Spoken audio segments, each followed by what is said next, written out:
खबरें जो आपको सीधे जोड़ती हैं हमसे, जिनका आपकी जिंदगी पर होता है सीधा असर। खबरों की वही तस्वीर, बिना बदले बिना डरे, जज्बा सच का लिए, सच दिखाते हैं। आगरा फतेहपुर सीकरी पूर्व विधायक पूर्व मंत्री माननीय चौधरी उदय भान सिंह जी ने मनाया अपना 77वां जन्मदिन। जयपुर हाउस स्थित अपने निजी निवास अपना पर 77वां जन्म दिवस मनाया। पूर्व मंत्री माननीय चौधरी उदय भान सिंह ने अपने जन्म दिवस के अवसर पर कहा, गरीबों और बेसहारों की मदद करना ही ईश्वर की सच्ची भक्ति होती है। मैंने अपने जीवन के 77 साल इन्हीं बेसहारा लोगों के बीच रहकर उनकी सहायता कर गुजारे हैं। इनकी सेवा करने में मन को शांति मिलती है तथा ईश्वर भी खुश होता है। आगरा से लेकर फतेहपुर सीकरी में गरीब बेसहारों की मदद कर मेरा जीवन ईश्वर को प्रसन्न करने के लिए भव से रहता है। आगे का मेरा जीवन भी ईश्वर को खुश करे तथा इन्हें गरीबों के बीच रखकर ही इन्हें गरीबों के बीच बिताने की इच्छा है। ईश्वर मेरी इच्छा पूरी करे कि मैं गरीब बेसहारा लोगों की मदद अपनी आखिरी सांस तक कर सकता हूँ। आगरा से नीलम ठाकुर की रिपोर्ट। क्या कुछ कहना चाहेंगे? आज मैंने अपने जीवन के 77 वर्ष पूरे कर लिए। 77 वसंत पूरा करने में परमात्मा की मुझे असीम कृपा मिली है। मैं स्वस्थ भी रहा और सुखी भी हूँ। परमात्मा ने मुझे इतना दिया जितना मुझे पाने की कभी उम्मीद नहीं थी।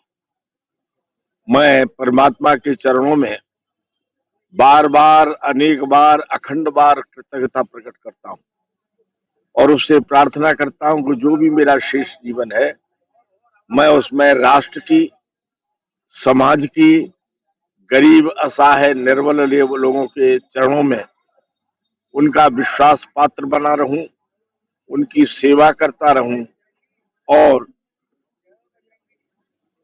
जो भी अपना कर्तव्य निष्ठ रह करके, जिस पार्टी ने मुझे सब कुछ दिया है और जिस पार्टी को मैंने अपनी नौजवानी समर्पित की है, उसकी भी सेवा अंतिम सांस तक करता रहूं, यही परमात्मा से प्रार्थना। राम का मंदिर, वो हमारा सपना था। राम का मंदिर, राम संसार के आराध्य देव है और मैं उसके लिए भारतीय जनता पार्टी के एक एक कार्यकर्ता हूं।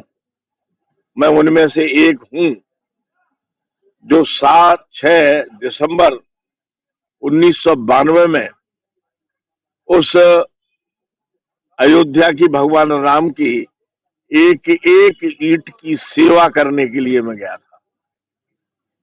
मैं घायल भी हुआ था। मेरे साथ आगरा के अनेक साथी थे। मैं सपने में सोच भी नहीं सकता था कि जिस काम के लिए मैं आया हूं, जो सपना मैंने और संपूर्ण सनातन धर्म को विश्वास करने वाले लोगों ने सपना देखा, वो पूरा होगा।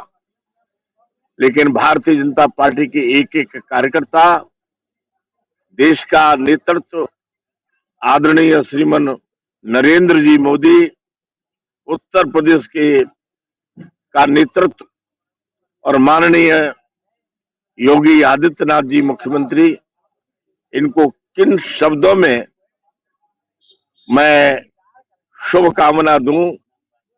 मैं इस शब्द को तो नहीं कह सकता कि आशीर्वाद दूं। मैं बहुत छोटा कार्यकर्ता हूं, लेकिन आयु में तो उनसे मैं बड़ा ही हूं।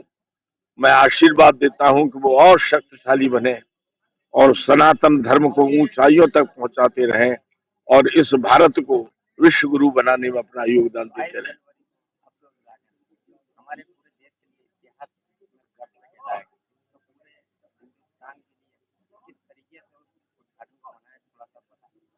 देखिए, मैं इतना ही कह सकता हूं कि इस प्रकार का उद्घाटन, इस प्रकार की परमात्मा की मूर्ति की प्राण प्रतिष्ठा न अब तक हुई है और आगे विश्वास किया जा सकता है कि यदि नरेंद्र मोदी और योगी की जोड़ी बनी रही तो और भी बहुत कुछ होगा। 22 जनवरी को देखिए, पूरा संसार देखेगा उस सपने को साकार होते हुए जो हमारे सबके लिए असंभव था।